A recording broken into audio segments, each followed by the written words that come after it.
Oh wow, that was a little too easy. We're recording, Charlotte. Okay. So you had a radio interview. It was yesterday? Yeah, I had a radio interview with my local station yesterday. Okay. How'd that go?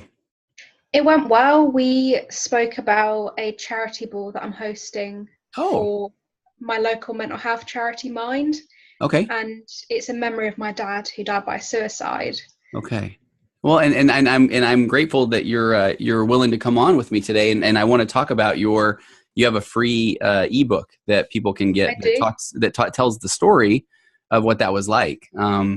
So and I have to, and I hope you'll forgive me because I want to get right to that subject matter. I read your book and I loved it, but I'm dying to know, how is radio in the UK? I mean, in the US, it seems like it's kind of dying. I mean, is it still kind of popular in the UK? Weirdly, where I live in Norfolk, it's very popular. Uh-huh. I know that it's probably more effective than online news stations. Is it? Okay. Where I live, there's a lot of newspapers and a lot of radio, and it seems to do the job, and people love it. I do. I miss radio. I do. I mean, here I am with the podcast, but I think long ago I'm wish I had a radio show. So when you do a radio interview like that, how long was the interview? I would say it was about 20 minutes. Oh, that's okay. That's pretty significant, Yeah. right? Okay, good. Well, do you want to? I mean, I guess this goes to an audience worldwide. I think my last stats was, I don't know, 70 something countries with the last episode that I put out there. So, would it be good to talk about your ball? I mean, what's that all about? My ball, it's mainly to help my own community because this is the area in which my dad passed away, and it's where I want to get a lot of help put out there because where I'm living, are severely lacking in mental health services. I know that's a problem worldwide, but Sure. Yeah. it's significant where I am. I've lost track of my thought now. That's okay. No, so it sounds, I'm impressed that you decided there was a way, something you could do about Yeah. that. Yeah. Yeah, definitely. I want to start in my community. Then, if it goes well, I want to branch out and maybe do something bigger and bigger. And eventually, I want to possibly go national with this, Okay. ending the stigma and talking about suicide because we need to talk about it.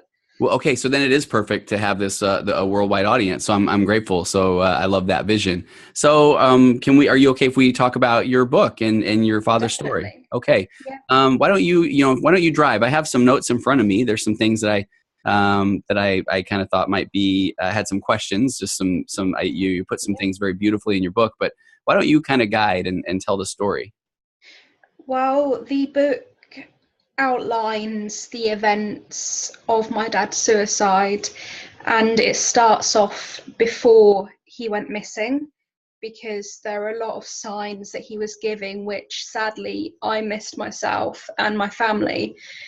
And then it moves on through to the time he was missing, which was a very, almost more difficult than his death. It was a very difficult time. I can't imagine. I mean, that story is. I mean, it's like something you see on TV, and I love the way you even start the book is saying that suicide is something you feel like you read about or hear about on TV, It's right? true. Yeah, Yeah. the first time, I mean, I wasn't aware of suicide until I was, I think, 12 or 13. And it only ever affected me because I saw this article about this little boy who was 4, and he had gone out to his garden to play, and his mum found him later and the 4-year-old had ended his life, and he had Mm. left a note. And that really shocked me and upset me. But at the same time, it was like, but that doesn't happen to me, right? It Sure. won't ever happen to me. Yeah. And Charlotte, how old were you when these events happened? I was 18. 18. Okay. And so your dad had, I mean, you started with his story. December 30th, 2013 was a day like any other, right? Hmm. Yeah. So maybe kind of go from there. What happened? December. That I was out with my friends, doing my usual teenager. I was a bit of a typical teenager. I was out.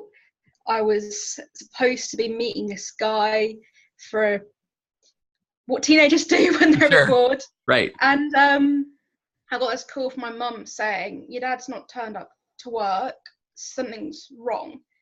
And I came home, but I was like, no, he's going to come home. Mum's just overreacting, because my mum is very nervous about everything. There are times when I was half an hour late home and should be on the phone to the police. She was that kind of mum. Sure. So I thought this was just her being who she is. And then, because had your dad ever really been late like that before, or? No, but he'd never turned up to work. Okay. The thing is, he went to work, signed and left. He never actually did his work.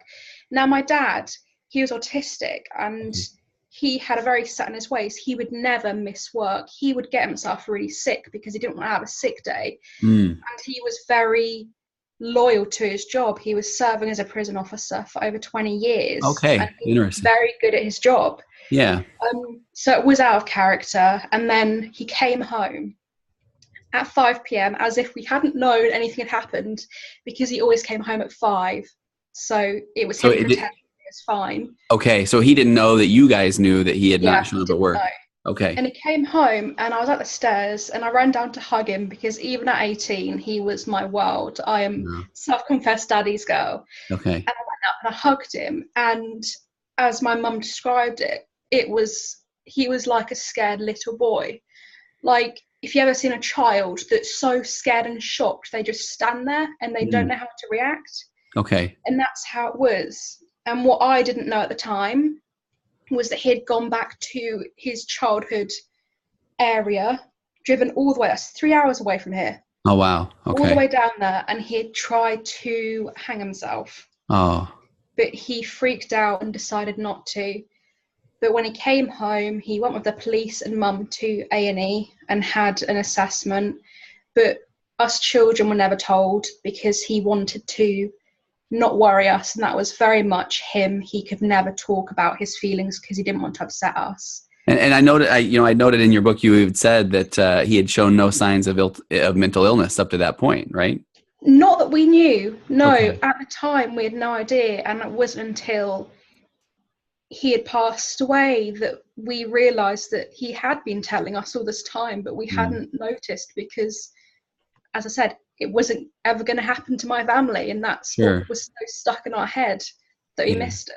And I thought what was pretty fascinating about your book too is, I mean, admittedly, you know, the way it starts, and your mom says, come home, and your dad's not there. Of course, I assume that that's where the story's going to start, but he came home, and then what was that next? It was like a month, right? Or it was a month where he was the strangest person. He wasn't really my dad. He was very cold. He was always in a sleeping bag. He was losing weight. He was pale. He was throwing up. He had gotten so mentally ill that he was now showing severe physical symptoms. Okay. And I think a lot was going on, because he wanted to work, but he obviously had to have time off work.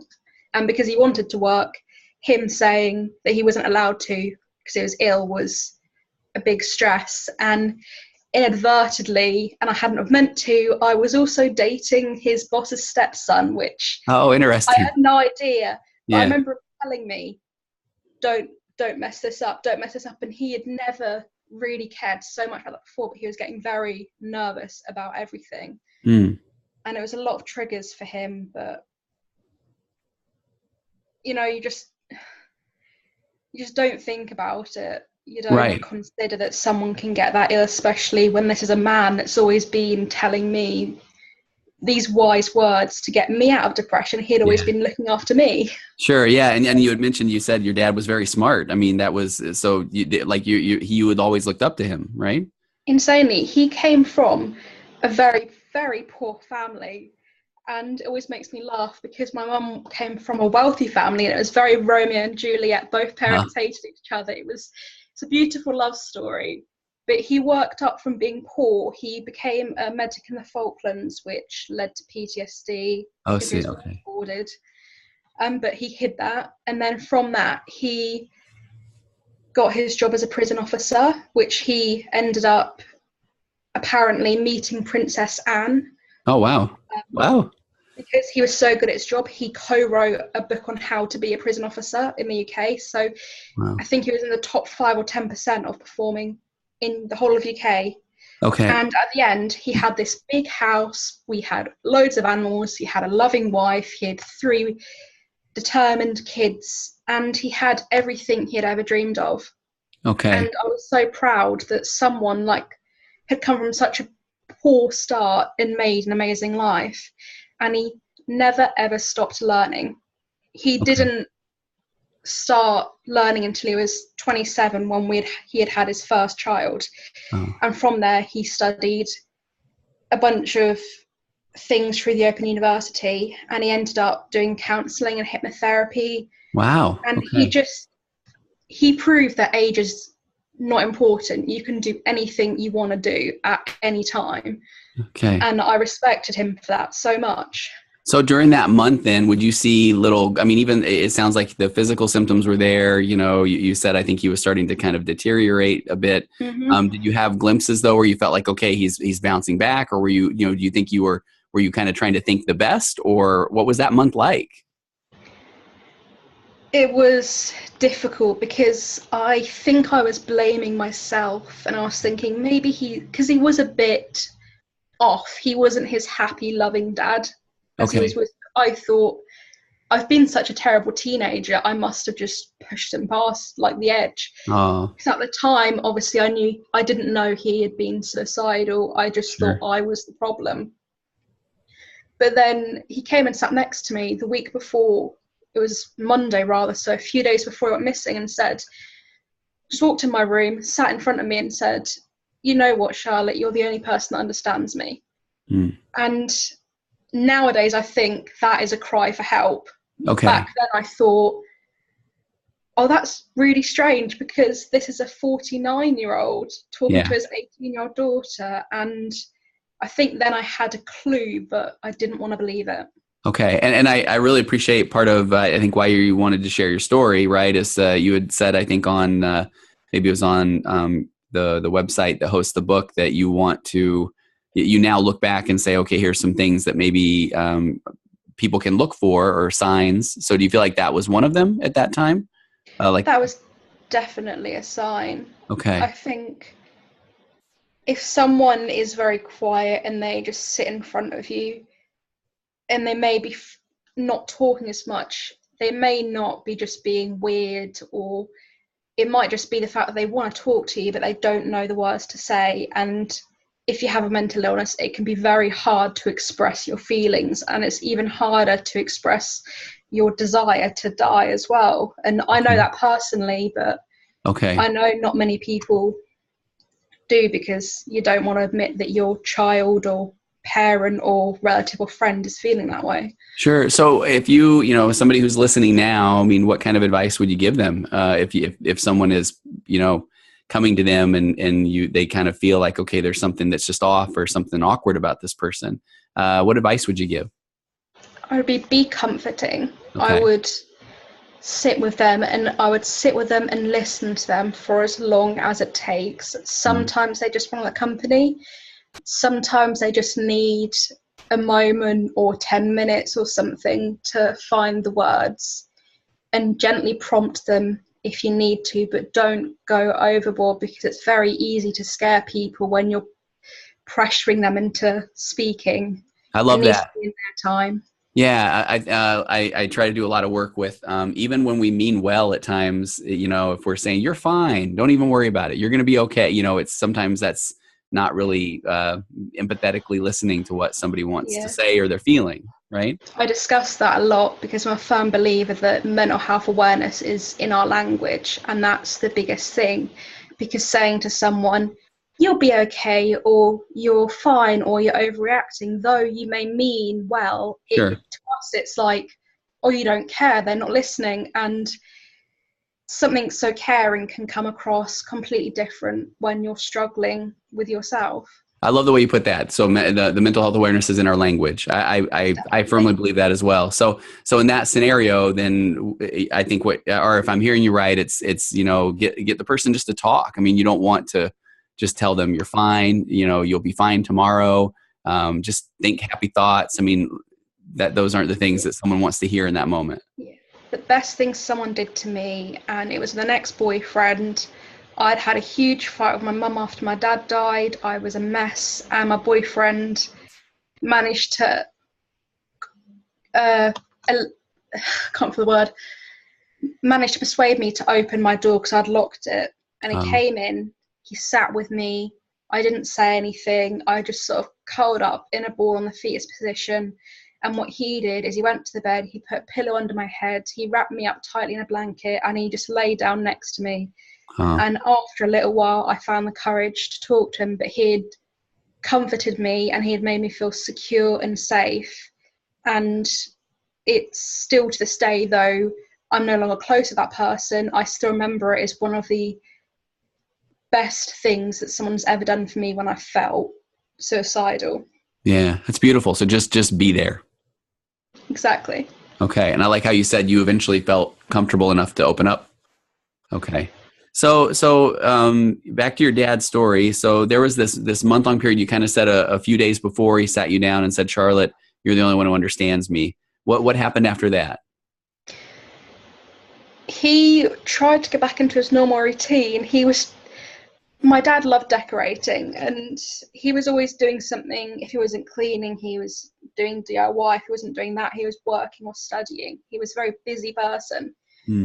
And I thought, oh, okay, he's gone back to normal. He's doing I think he was cleaning skirting boards. That's what he was doing. And I thought, oh, that's just Dad. I asked him if I could help. He said no. And that was very typical for my dad. So I thought it had got better. And then the night before he went missing, he came in my room. I was blasting music, as you do when you're 18. And he said, Charlotte, can you turn that down? I've got a very important day tomorrow. And at that point, I thought, it's a Saturday tomorrow. So surely he's not Saturday, it's Friday. Sorry. So I thought he was going to be preparing to go back to work because he was due to go back to work on the Monday. Okay. And I didn't think about it. But now it's a whole new story to me that's an important thing he said to me. But I had no idea. Yeah. And so then at that point, Charlotte, then he went missing again? Yeah, he had woken up at 5 a.m., got my little brother up for school. He had made my brother a cup of tea, put the bins out, waited for my brother to go into the shower, and he left. And the weird thing is, we know it was prepared because that is the first night in the years that I've lived in that house, because our house was like Fort Knox. My dad had a lot of paranoia. Okay. And there was like 6 or 7 locks from the front door alone, and it was a big, heavy Victorian door. Wow. And it always used to wake me up when my little brother went to go out to school. But this particular day, it didn't. So we do think that he's planning it. Okay, so that the doors were probably unlocked. Is that what you think? Definitely, yeah. I see. Okay. And then I don't know if we want to just. I feel like I'm realizing right now I'm basically we're reading the book. I mean, I feel bad we're going into such detail with that, but so maybe describe what was that. Well, that month you said that for a month there was a police van outside your home, and I thought this was I love the way you put this. I mean, just kind of the imagery. It didn't feel like reality. But more like a horrible sitcom. Everyone just questions. Is that what you remember about that month? It's like we had it was this big, garish, typical police van, and we constantly had PCSOs and investigators coming in the house. And where we lived, we were in the more comfortable part of town. Mm-hmm. People that were a little bit too nosy throwing good. Oh, okay. So if you watch any sitcom or soap, you get all these people that will look through their windows or walk past and question. The nosy neighbors, Yeah, and people will just stop and turn up at your door and check on you, and then friends that you haven't spoken to for years just turn up. Uh-huh. And it's as if it's only for the drama, because obviously after the funeral, all these people that were so caring while that police van was out front and Dad was missing, they disappeared. Yeah. And that's what I felt so sitcom-y, because it was very dramatic and we didn't have a moment's peace at all for a whole month, and it was exhausting. And when you, in terms of how helping people, that and your situation is so unique. I mean, um, I want to naturally say, hey, if someone else is going through this, but I mean, what a unique set of circumstances. But during that month, though, when there is this kind of unknown, what do you feel like was best for you? What were people? Were there certain things that people did or said that you appreciated? The biggest thing was people were bringing food to the house Hmm. because my mum could drive, but she wasn't in a mentally fit state.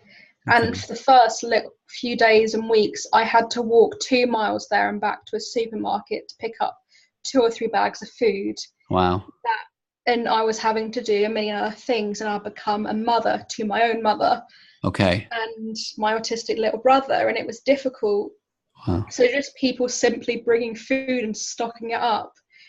My godmother actually came round all the way from my old hometown, which I said is 3 hours away. She came up and she bulk made like spaghetti bolognese and chili, and she shoved our fridges full of it. And it's just the little things, and they know what we need, and it takes our mind off it, because when you want someone to come home, you don't have time to sit and cook. You don't have time to go out shopping and doing those chores and all those things. You just want to spend all your time waiting at the front door and looking online or going out and hunting for them. Sure. I love that. I know people will always say that, let me know if there's anything I can do. And they feel like, okay, well, there's nothing I can do. And I have a good friend who often says his thing is just grab the lawnmower, just start mowing somebody's Yeah, lawn, and it sounds definitely like what you're helps. saying is just serve the person in some way. Exactly. Okay. So I love that. That felt good. Um, so any other, any other thoughts about that month or what that was like, or? I think it really, as you said, it was unique. Mm, And I think it's difficult with suicide because if the person is missing, then there's a lot of unknown, and you do tend to wind yourself up in other thoughts. I said to the lady yesterday on the radio that I had considered that my dad had run off and started a family. I'd considered he was having an affair, okay. completely off grid, because you don't want to admit that they've died by suicide or they've done that. The problem with suicide is no matter whether you have to go through them being missing then found, or if you have to go through that horrible experience of finding them, they're both equally as stressful and confusing, and those moments I think are definitely worse Okay, I hadn't thought about that. than So that. yeah, so at one moment it's how could he leave us, and another moment it's Mm-hmm. the worry of suicide, or so just a roller coaster of emotions, and none of them necessarily good. I mean, none of them good. No, Yeah, at least when it was confirmed that my dad was dead, it hurt so much, but in a very strange way there was a relief, sure. because Okay. we no longer had to live that uncertain life, and you had Yeah. your answer even if it was the worst case. Okay. So that sense of, you kind of hear that. I know it can sound cliche, but a bit of a closure, the sense of closure. Definitely, yeah. Okay. You talked about that his funeral, and I love how you said it was more of a celebration of life. Yeah, it was beautiful because I was best friends in school with a girl that come down from Australia, and her dad was the rector at our local church. Mm. And though my family aren't necessarily religious, we wanted him to do the service because he was so bubbly and happy, and he didn't do any hymns or make it any he didn't make it about sorry. He spoke about the beauty of my dad, the beauty of life, of the memories, the experiences, and the hope that you are going to see them again Yeah. and they're in a better place. But it was sad, but it wasn't as solemn as other funerals that I'd attended. Okay, I agree. I've had a couple of those situations where the celebration of life can truly leave people feeling with good memories of the person, regardless. True. Definitely. Okay. I as I said, as though I'm not religious, I had this image of my father if he was in heaven, and I thought he's going to be up there and he's going to be giving all these people therapy, and he's going to be making sure that how like it's all organized, and he's probably going to be giving support to everyone there. And that image in my head just made me have so much joy, because you can, if you think about it, you can really see it, and it makes it easier. Sure. I like that. I do. One bit of I don't know if in the U.S. versus the U.K. you said that as soon as you got home, you tore off your makeup and you put on a onesie. Is that pajamas? Is that what that is? Yeah, that's those funny one pieces It that is. Okay. all the Okay. cool teenagers are wearing. And it was this penguin. And I was going to say, is it a unicorn? It's got to have absolutely something. So a penguin. All right. I had a penguin and a dinosaur one, but I went for the penguin. Of But it course. was actually the last Christmas present that had given me before he passed away, so it also has Oh. significance. Okay. All right. That's beautiful. And you said I didn't care about the judgmental looks, which, yeah, I'm glad. But then the part that was that then kind of, again, I'm back in empathy mode, as you said, almost 2 months after 2 months, the grief kind of hit you all at once. So Yeah.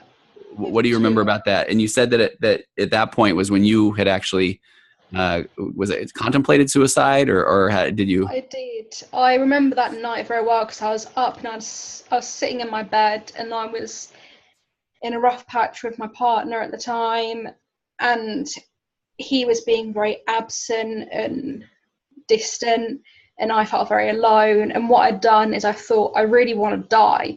And I was like, hold on, I'm going to give it a chance. So I called 4 people who didn't answer, and I was like, one more time. And I called the 5th person. They picked up, but they were in sleep delirium. Oh. So they didn't know what was going on. And I was like, damn it. And I tried to message my boyfriend as well, who I know was reading the messages, but thought I was probably just being attention seeking.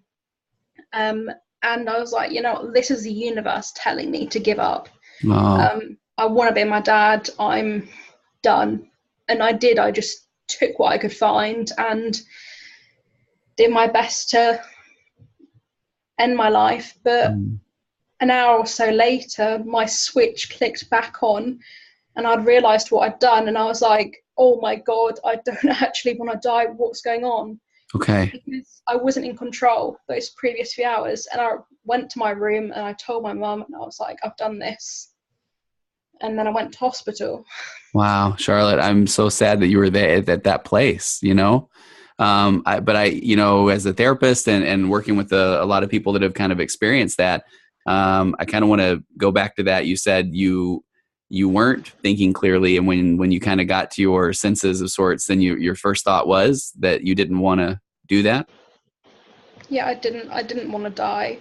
Yeah. But I think in that state of mind that I was in, it's all I could think about. But it's that, I think it's something inside of all of us. As I said, it's fight or flight at the end of the day. And I am known to be a flight person. I've always been that way. Yeah. And I suppose it was just an extreme emotion of that, because I had a lot of feelings and I was not grieving. I wasn't allowed to grieve because I was being a mother. I'd planned my dad's funeral, so I'd been busy. And I was also planning the house move and doing the chores and cleaning and everything else. And I'd put myself on hold for so long that I just cracked. And I'm almost certain that's the same thing what happened to my dad, because my mum said to me when I was having an argument with her, she said, "You're not angry at me, you're angry at my dad, at your dad." And I said, "No, I'm not angry at my dad. I should be, because that's what people tell me." Yeah. But I know that my dad, if he hadn't been suffering, he wouldn't have left us, because he was the most loving dad you could ever imagine. He was so caring. But I know that he was not my dad in that month up to his death or that suicide. And in some ways, he had passed away in December. Okay. But his physical shell was already there. But that is what he was at that time. He was a shell, and we couldn't pull him back from that, unfortunately. Yeah. So Charlotte, after that moment for you, I mean, is that when you kind of started to put together your thoughts of wanting to bring more of a awareness around suicide? it wasn't straight away. I definitely went through a bit of a rampage of substance abuse, Okay. which I'm Yeah. told is quite normal Yeah. when you go through grief. It wasn't until I had met my now husband Hmm. a few years ago that I really started realizing that I can grieve now, and I did, and I sought help and got medication because I'd got so bad that I in my mind I had no choice but to have that extra bit of help, Okay. and I needed it.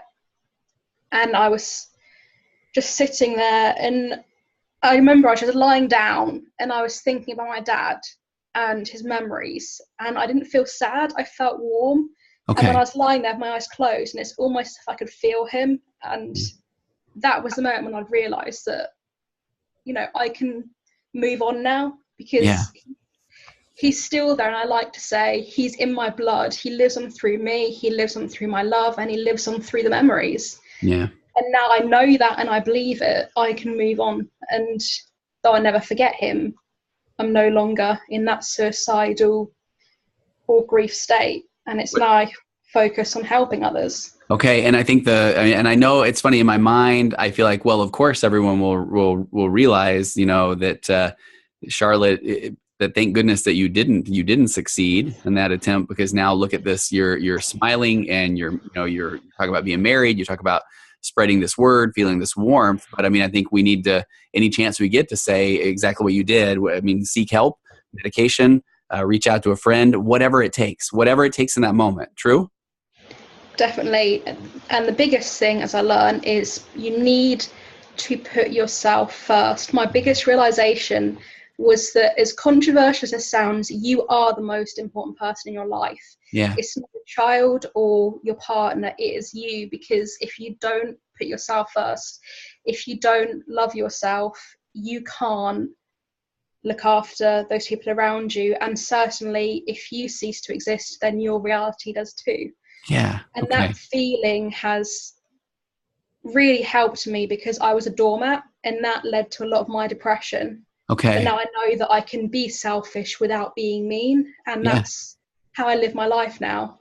I love that. Be selfish without being mean. I have to, my big soapbox, one of my big soapbox speeches in my practice, and I have a podcast on it that I'm so grateful. It happens to be my most downloaded, and it's called Raising Your Emotional Baseline. And I feel like it's all about self-care. It's what you're saying, right? So we Yeah, have to take that time for self-care and raise your own emotional baseline up to a place where then you can be the best, whatever it is, right? Husband, father, wife, mother, worker, servant, service, anything. So, exactly. okay. So right now you feel like you have a better handle on that self-care. Yep, I've learned that I can say no to going out. I can say no to doing something that makes me uncomfortable. I know that I can follow what my heart wants and not have to put myself under stress or on the verge of a panic attack just to please someone else, Okay. which I used to do. But now I'm like, I don't need to, so I'm not going to. Good. And Yeah. I'm so much happier for it. I'm worried that I'll forget this when we wrap things up in a bit, but in trying to do my preparation for the interview, of course, I read your book, and I also found through Twitter your documentary that you filmed, 16-minute documentary. And Yeah, my favorite part was at the end of it when you're bouncing on the trampoline to make you happy, right? And I thought, man, everybody yeah. needs a little mini tramp to bring some joy. It was, I posted it on my Twitter when I got it, and I was like, it's the best thing I've ever got. A small 40-inch trampoline. It's in front of a TV, so I can watch TV and bounce around, because I don't get enough fitness. I know I need to, because it's so good for your mental health. It is, sure, And yeah. I was like, you know what, it's a great thing. I had a £15 voucher from my friend for Christmas, and I used that, and I got the trampoline for £15, Yeah. which is very cheap. And I was like, this is the best thing I've ever got myself. And it just makes you feel so happy and good, because I said to someone else, you cannot be sad when you're jumping about. Okay, You just that needs to be can't. your tagline, right? Yeah, exactly. And Exactly. the documentary is so fun because there's touching moments, and there's real emotion, sadness, and then all of a sudden it just cuts to I'm bouncing my way to happiness. I mean, it was perfect. But it's the reality of depression. You don't always have to be, depression isn't always being depressed and constantly bad. You have happy episodes and you have sad, and you have a bit of both, and it's really unpredictable, but not every day is bad for someone who lives with depression or any mental illness. Mm. Have you ever heard, Charlotte, and I know this isn't the direction we were going, but have you ever heard of sometimes I'll externalize a problem? So, we'll look at depression almost like, is this, it's not, it is not you, but depression is this thing that kind of descends upon you when there are these, whatever, sometimes there's triggers, sometimes we know why. And every now and again, it's just like it's a cloud, just like the weather, and it happens to be above you and it kind of settles in. I know Yeah, it's like when you have counselling and you do your therapy and you talk about things and then you use a phrase, a weight's been lifted. Yeah. A bit like that, yeah. Yeah. So I love that. Hey, before, and I apologize, I've taken you a lot of your time, but before I let you go, some things like afterward then, and you go on here, see, we won't read the entire book, right? So there's a couple of chapters that go into the years afterward. I mean, do you have some kind of overall advice for, how you continued to stay strong? I mean, I love the self-care talk and not being a doormat. I love the way you said that. Yeah. Any other kind of thoughts to help others?